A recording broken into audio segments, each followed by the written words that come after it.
Well, I want to show a statement that Football Australia have sent you. They're saying they're trying to do something in this space. They're undertaking a consultation process as if they're going to change policies or some such. And they're saying their goal is to arrive at a fair and reasonable outcome that respects the diverse perspectives within our community. I would have thought it's much more clear-cut than that, Lucy. It's just about protecting the integrity of women's sport and being fair to women and girls. It's very clear cut, Chris, and that's why my biggest question in all of this, particularly off the back of receiving what I determined very quickly upon finishing reading it, was a very hollow and feeble attempt to try and bat this situation away and tick the box of, yes, we've responded to her queries for clarity around what the governing body's position on this is. But ultimately, as we said, it's very clear cut. You've got existing legislation that lies within the Sex Discrimination Act, which points to sporting exemptions that specifically acknowledge the biological differences between males and females, and that the reason that this exemption exists is to ensure the protection of the female category and to provide a level playing field. That's very clear and obvious. The science is also very clear and obvious on this. We know that there are advantages and significant advantages that biological males possess against women in the sporting arena.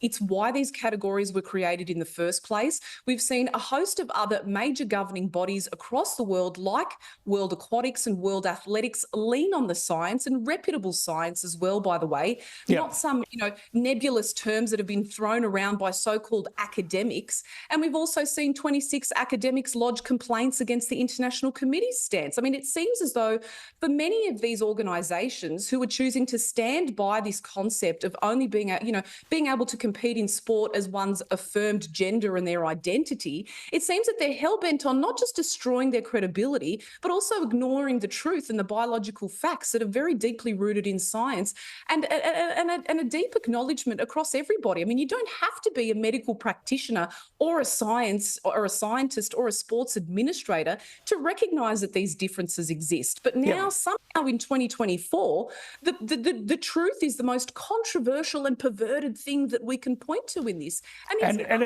And it's not anti-trans. This is the important thing about it. It's not anti-trans. I've known many trans people over the years. I count one transgender woman as a very, very close friend. We want transgender people to enjoy sport as well. But there are options, right? I mean, at the elite professional level, you're going to have to play either as a man or a woman. But in the lower levels, there'll be mixed competitions, if you like. You can always play in the men's team or you can play in a mixed competition. There's just no need for faster, stronger, heavier males to be playing against little girls or petite women. Is that the way you would see it? Cater for everyone, but just be practical about it.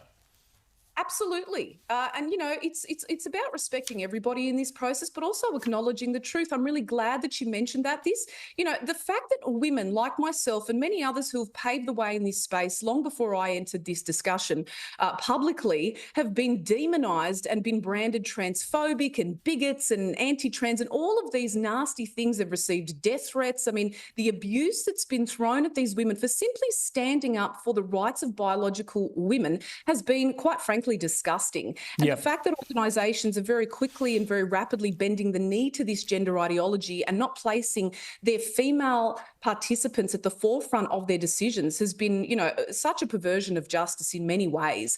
But ultimately, the conflation of women's rights and trans rights in these issues is why we've arrived to this destination where we're seeing this so-called culture war, so much debate and so much division. Had from the outset the decision been, as I said, to place female participants at the forefront of their decision, we wouldn't be seeing this chaos ensue. I would be talking to you, and ultimately mixed categories or open categories, which is something that World Aquatics did last year.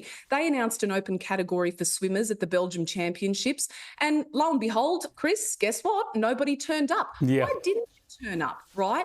Kieren Perikins, who's the CEO of Sport Australia, has really been, and what I will say, been so disappointing when it comes to the stance on this and the position on this. He has said ultimately that anyone that's basically coming out about this can be attributed to being a bigot and for having these... It's weak. It's weak. They don't want to get the criticism, and it's one of the reasons... It's one of the reasons I admire you so much, Lucy, for speaking out on this. All power to you, and I hope we can catch up again.